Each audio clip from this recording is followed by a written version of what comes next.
Bismillahirrahmanirrahim. Assalamualaikum warahmatullahi wabarakatuh. Alhamdulillahilladzi hadana lihada wa ma kunna linahtadiya laula an hadana Allah. Asyhadu an la ilaha illallah wa asyhadu anna Muhammadan abduhu wa rasuluh. La nabiyya wa la rasula ba'da amma ba'd. Pertama-tama dan pertama kalinya, marilah kita panjatkan puja dan puji syukur kehadirat Allah Subhanahu wa taala yang dimana telah memberikan banyak sekali nikmat kepada kita, yang dimana nikmat-nikmat itu kita tidak bisa menyebutkan satu persatu. Salawat serta salam kita hanturkan kepada baginda kita, Nabi Agung kita Nabi Muhammad Sallallahu Alaihi Wasallam, yang semata kita tunggu-tunggu syafaatnya di yaumul kiamah kelak. Amin amin ya rabbal alamin. Teman-temanku sekalian yang berbahagia, saya di sini akan sedikit memberikan pencerahan kepada diri saya sendiri dan para teman-teman sekalian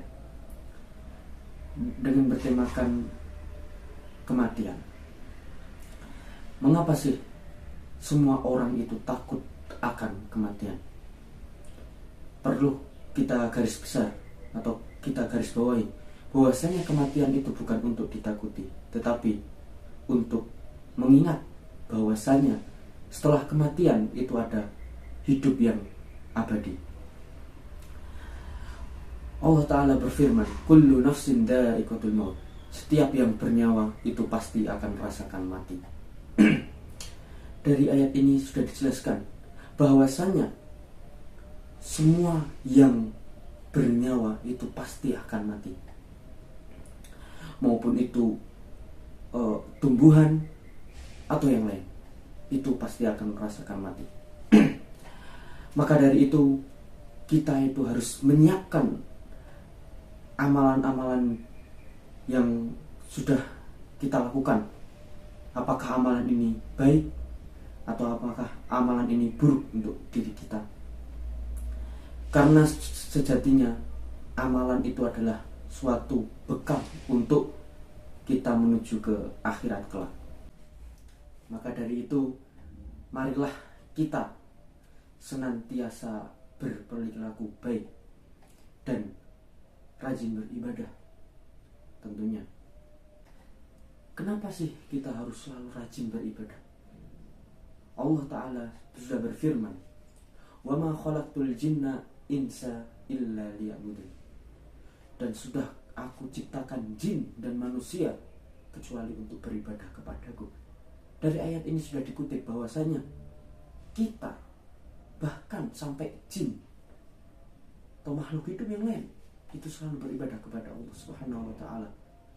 Bayangkan, yang kita ibaratkan pohon itu mati, tidak hidup, tidak berjalan, tetapi perlu kita ketahui bahwasanya pohon itu adalah makhluk hidup yang dimana senantiasa selalu berzikir kepada Allah.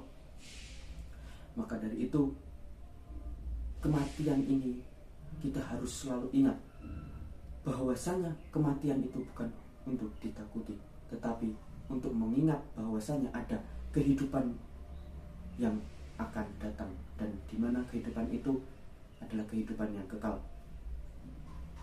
Karena dunia itu hanyalah bersikap seperti fana, yang dimana ibarat katakan bahwasanya ada seseorang yang ingin bersafar, misalnya dari kota A menuju ke kota B.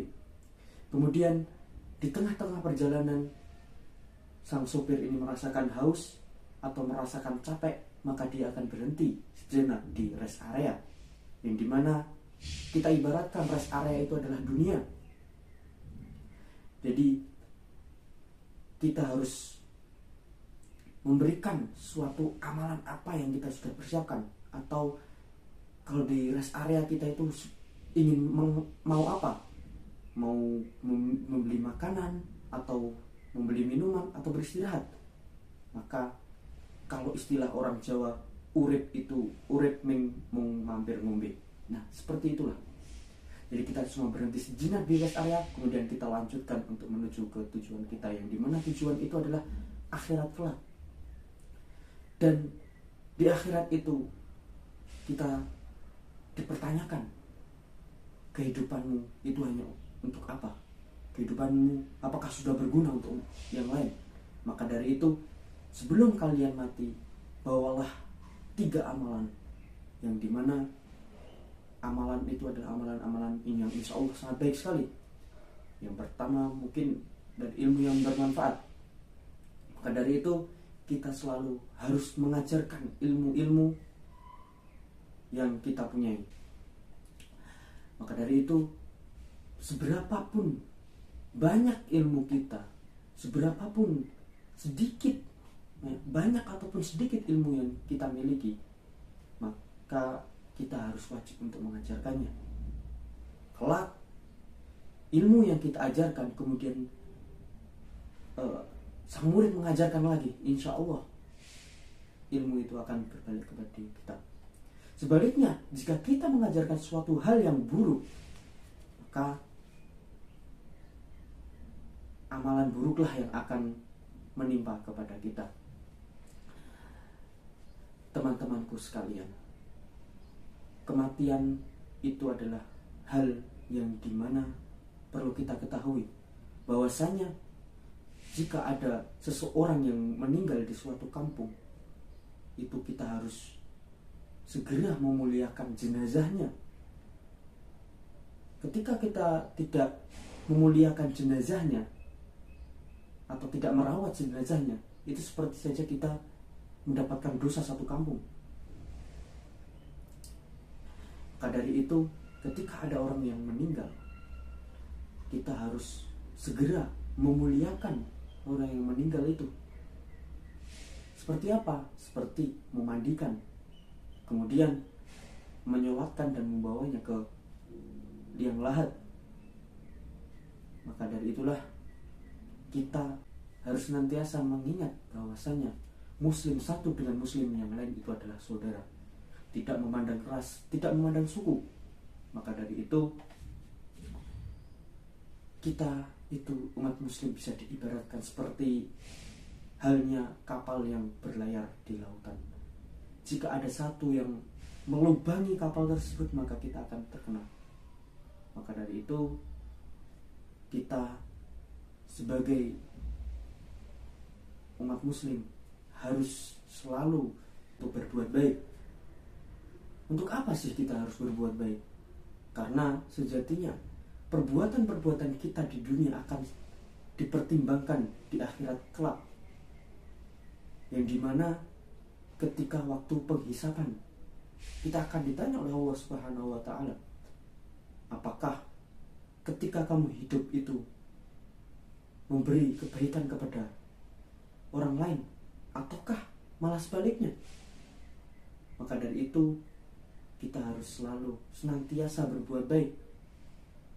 Bahkan sudah dijelaskan, bekal untuk kematian itu ada banyak sekali, yang dimana itu semua berbau dengan kebaikan, beramal baik, sedekah jariah, ataupun yang lain. Jadi marilah kita semua selalu berbuat baik.